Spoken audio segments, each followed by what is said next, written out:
Let's get into the functional stuff, like the functional medicine stuff, not functional movement, but like functional reasons.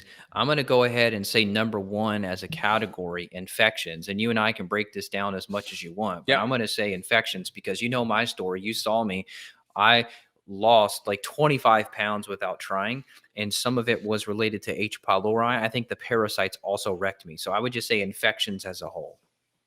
Yeah. So when you have inflammation in the gut, right, it could be caused by infections like a parasite, like Cryptosporidium, Giardia, Blasto, H. pylori, bacteria in that category, SIBO, general dysbiosis, bacteria imbalances, right?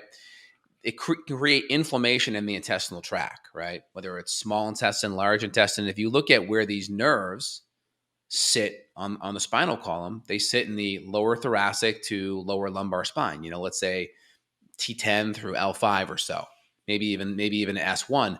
And when you have inflammation in the intestines, it's on a two-lane nerve root highway from your intestines to your spine back to the muscle, right? So we have what's called a viscerosomatic reflux. So viscero means organ, somatic means muscle. So inflammation in the organ can actually take that signal of inflammation, put it on that two-lane highway to the muscle, and it can actually create that muscle to shut down or not be fully facilitated or active. And so inflammation in the intestines can cause that. Now, women know this. Just think about, the average woman that has PMS and has PMS symptoms of back pain. Well, it's not back pain, it's their ovaries having inflammation or hormonal imbalance that's then refluxing to the muscle, right? Visceral organ somatic muscle. So women know that if they have PMS, or if you ever had a gallbladder issue, you feel it in your shoulder.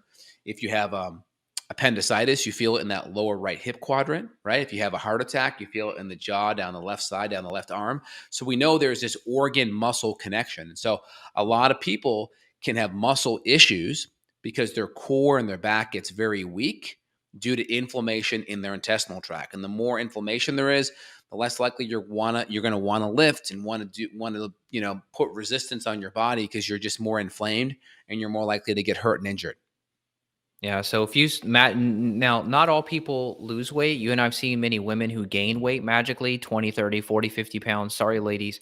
Sometimes it happens that way to where you gain weight due to infection. But for me, and I've seen other men the same, you lose weight. So I don't know. I would just say this, any fluctuation, whether it's weight gain, including muscle loss. So you could gain weight and still lose muscle, right? You could gain body fat and lose muscle. So whether it's a significant, let's say 10, 20 pounds or more weight loss or weight gain with no explanation, I would definitely look into the gut, start looking for infections. And as you mentioned, the strength is important. And people don't want to get strong if they feel like crap. And so for me, luckily, my gut's much better. And now I feel good with resistance training.